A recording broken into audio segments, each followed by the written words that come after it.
Salut à tous. L'anagramme du mot magie, c'est le mot image. Et je me trouve aujourd'hui au siège du Paris Saint-Germain pour rencontrer Christian Gavel, photographe officiel du club depuis maintenant 30 ans. Il nous a pondu un livre sur cette magie des images, justement. Culture Club. 30 ans d'images, 30 ans de photos plutôt, au cœur du Paris Saint-Germain, aux éditions Solar. On est venu le rencontrer pour qu'il nous explique un petit peu comment il a fait pour capter cette magie. A tout de suite.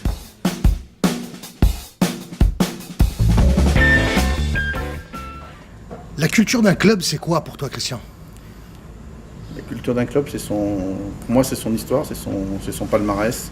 C'est depuis sa création jusqu'à l'instant présent. Et c'est toutes les étapes par lesquelles le club est passé. Je pense qu'on peut appeler ça la culture. Ton livre commence par une phrase qui t'a été prononcée par Francis Borély, justement, lors de ton embauche en juin 1987.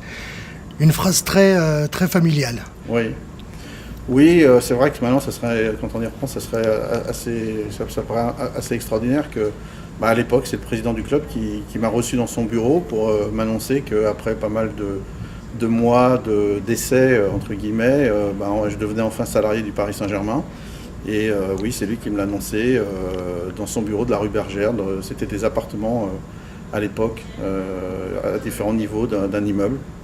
Et donc je suis monté au premier étage de la rue Bergère. Et il s'est levé, il m'a tendu la main en prononçant cette phrase avec son accent légendaire. « Bienvenue au club, mon fils ». Voilà. Bienvenue au club, mon fils.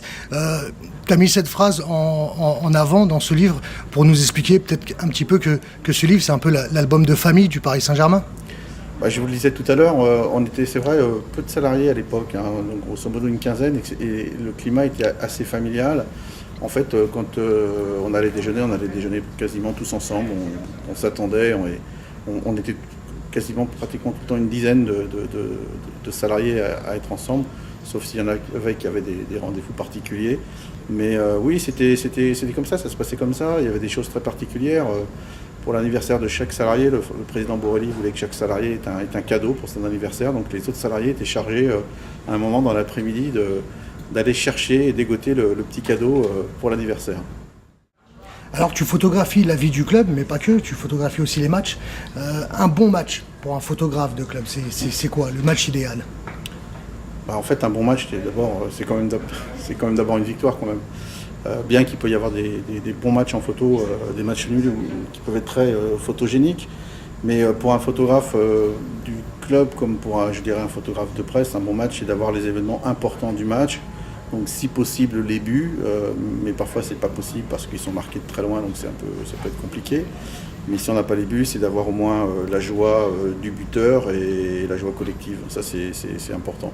Les phases importantes du match, il faut pouvoir raconter l'histoire en photo. Alors on va s'attarder un petit peu sur les photos de ton livre. J'en ai sélectionné 3 que j'aimerais que tu commentes. La première, c'est celle qu'on rencontre en premier dans ton livre, c'est justement la couverture. Cette photo assez poignante de Rai en pleurs, en train de mordre son maillot. Pourquoi est-ce que tu as mis cette photo en couverture? Sur la couverture, il y a eu il y a eu débat. On cherchait une photo qui soit forte, qui donne de l'émotion, qui soit symbolique.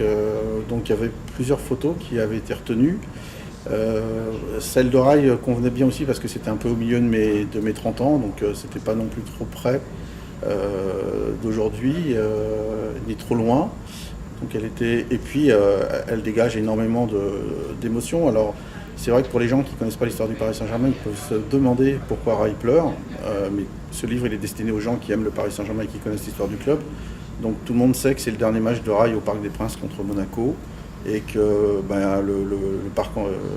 tout le parc chantait à sa gloire son nom, et il a littéralement craqué en éclatant en sanglots et en criant. Il n'y a pas le son sur les images, mais moi je peux vous dire que c'était très, très émouvant parce qu'il poussait des cris dans ses pleurs. On avait l'impression que ça aurait pu être un décès qu'on venait de lui annoncer, tellement ses cris étaient profonds et ils venaient du cœur.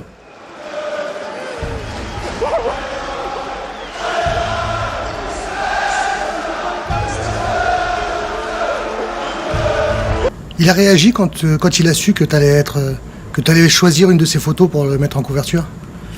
Oui, en fait, je ne savais pas comment Rai allait réagir. Donc, en fait, avant la sortie du livre, je lui ai envoyé la photo par mail, en lui disant en lui expliquant pourquoi le choix de cette photo, qu'elle était symbolique, qu'elle était émouvante, qu'elle était profonde, qu'elle était touchante, et que voilà, j'étais fier de lui annoncer que c'était lui qui allait faire la couverture du livre qui était consacré à mes 30 ans d'histoire au Paris Saint-Germain.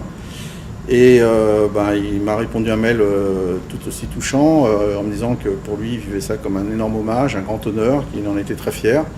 Et qu'en lisant mon mail, en l'apprenant et en relatant ce que j'avais ressenti dans mon mail, je lui écrivais ce que j'avais ressenti quand j'avais fait cette photo, il m'a avoué que je l'avais à nouveau fait pleurer. Ah ouais. La deuxième photo, c'est une photo que j'ai choisie parce qu'elle est un peu imprimée dans l'inconscient collectif de tous ceux qui ont connu le Paris Saint-Germain sur le bord des routes. C'est la photo d'Amara Simba et son retourné, la fameuse publicité d'Amara Simba. J'aimerais que tu nous racontes justement l'histoire de cette photo, parce que c'est pas une photo que tu as prise lors du match, mais c'est une photo que tu as reconstituée. Oui, c'est amusant que vous me parliez de cette photo, parce qu'Amara Simba, lors d'une séance de dédicace à la boutique au Megastore du Parc des Princes, il est passé me voir amicalement, et voilà, on a reparlé de cette photo. De toute façon, il m'en parle pratiquement à chaque fois qu'on se voit, à chaque fois qu'on se croise. Il s'amuse tout le temps à me dire, mais cette photo, c'est ta plus célèbre photo, en fait. Il s'amuse à me dire ça. Il sait que j'ai l'affiche originale, l'affiche 4x3, j'ai un exemplaire. Et il me dit toujours, il faudra que tu finisses par me la donner, parce que moi, je ne l'ai pas. Cette photo, oui, elle symbolise, à l'époque, il y avait une volonté du club de pouvoir faire passer un message après les années de Tomi Slavevic, qui était l'entraîneur de l'époque, qui avait un jeu assez défensif et qui n'était pas toujours très plaisant. Et là, il y avait un changement d'entraîneur. C'était Henri Michel et Gérard Banit qui arrivaient, et il y avait cette volonté d'un retour au beau jeu. Et pour illustrer la campagne d'abonnement en début de saison, il y avait traditionnellement des affiches dans tout Paris, des 4x3 pour inciter les gens à s'abonner, à venir au Parc des Princes. Et donc le symbole, c'était le but qui avait marqué ce magnifique retourné, un de ces magnifiques retournés qui avait marqué Amara Simba. Longtemps pour les Parisiens qui ouvrent le score. Extraordinaire. Un fantastique but, ça s'appelle une bicicletta. On va revoir sur le centre de Bosser Et personne n'avait la photo, moi je l'avais pas, j'étais aussi pas très bien équipé à l'époque, et puis j'avais peut-être pas le niveau que j'ai aujourd'hui, mais on l'a trouvé nulle part, en agence ou dans la presse, ce cliché n'existait pas. Donc on a décidé de reconstituer la scène au camp des loges avec Amara Simba. La troisième photo, alors j'ai longtemps hésité entre deux photos, et finalement j'ai choisi une double page, celle de Guillaume Hoarau, page 134-135. Je l'ai choisie parce que j'ai comme l'impression qu'il n'y a pas dans ce livre que des photos qui sont liées à l'histoire de la photo, mais aussi à la beauté de la photo. C'est quelque chose qui t'a habité pendant ce projet, c'est que tu as voulu mettre en avant aussi le côté artistique. Alors, je pense que vous faites allusion à la photo de Guillaume Hoarau avec pas mal de choses qui sont floues autour de lui, c'est ça ? Exactement. On voit des maillots du Paris Saint-Germain qui sont flous. Exactement. Il suggère Oui. beaucoup de choses. Oui, j'aime beaucoup cette photo parce que dans le livre, c'est peut-être la photo qui s'apparente le plus à un tableau. Donc pour les gens je ne sais pas si les gens voient la photo ou s'ils peuvent voir la photo en même temps que je parle, mais On en leur fait passe actuellement. il y a la netteté qui est sur le visage de Guillaume Hoarau, et en fait tout autour de lui il y a des zones rouges, bleues et blanches de maillots du Paris Saint-Germain floutés. Et en fait, on dirait un tableau, j'aime beaucoup, je trouve que cette photo a quelque chose d'artistique. Je ne veux pas vous dire que le photographe qui l'a fait a du talent, parce que c'est faux, c'est aussi ça la photo, c'est un concours de circonstances. Il faut savoir saisir un moment sa chance quand il se passe quelque chose, et là c'était le cas. En fait, j'ai rien décidé, j'étais focalisé sur Guillaume Hoarau, et il s'est passé ces mouvements qui sont passés devant mon objectif, j'ai déclenché à ce moment-là, et le rendu est assez super. Toi, tu te brides tout seul par toi-même, ou tu te dis ça, non, je prends pas en photo? En fait, j'ai jamais osé faire de photos après un moment douloureux, quel qu'il soit. J'ai jamais osé faire de photos dans ces moments-là. C'est-à-dire que ça peut être après une très grande désillusion, justement, après un match. il y en a eu des matchs qui ont été désillusions contre la Corogne, on mène 3-0 et qu'on perd le match 4-3 en Ligue des Champions. Dans les yeux des joueurs. Et dans ces moments-là, ouais, j'ose pas faire de photos, je suis gêné, je suis pas forcément bien. Il y a des moments où je me suis forcé à faire des photos parce que alors ça me permettait de faire les photos d'un peu loin. C'est notamment, je pense, quand on a perdu la Coupe de France contre Auxerre, il y avait énormément de déceptions de certains joueurs. Je pense à Cristobal, dont c'était la fin de carrière et qui voulait gagner un titre avec Paris. Je pense aussi à Ronaldinho, qui était vraiment déçu de ne pas gagner cette finale. Donc là j'ai fait quelques photos, mais c'est vrai que c'est plus difficile de faire des photos, je trouve, de joueurs qui sont dans la tristesse, un peu dans l'émotion de la déception, quoi. C'est plus difficile. Tu fais pas dans le voyeurisme de la douleur sportive? Non, mais je dirais pourquoi pas les faire. Il y a une photo dans le livre par exemple que j'ai faite, vous parliez par rapport à ça, c'est une photo de Mario Yepes qui avait une fracture de la malléole. Il venait de se faire plâtrer, il était avec le staff médical et il est assis sur une table de massage et il est en détresse parce que il sait qu'il va passer de longs mois sans jouer, que ça va être dur de revenir, qu'il va avoir un travail de rééducation, etc.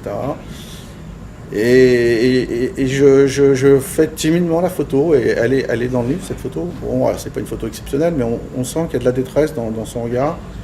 Si j'avais un reproche peut-être à me faire, c'est que je n'ai pas su photographier davantage ces moments-là. Pour terminer, tu as passé 30 ans dans ce club. Si on devait faire un parallèle entre le Paris Saint-Germain et la photographie, le monde de la photographie, est-ce que l'évolution du Paris Saint-Germain des débuts au Paris Saint-Germain d'aujourd'hui, est-ce que la différence est aussi importante que la photo en argentique et la photo en numérique? Ouais, complètement.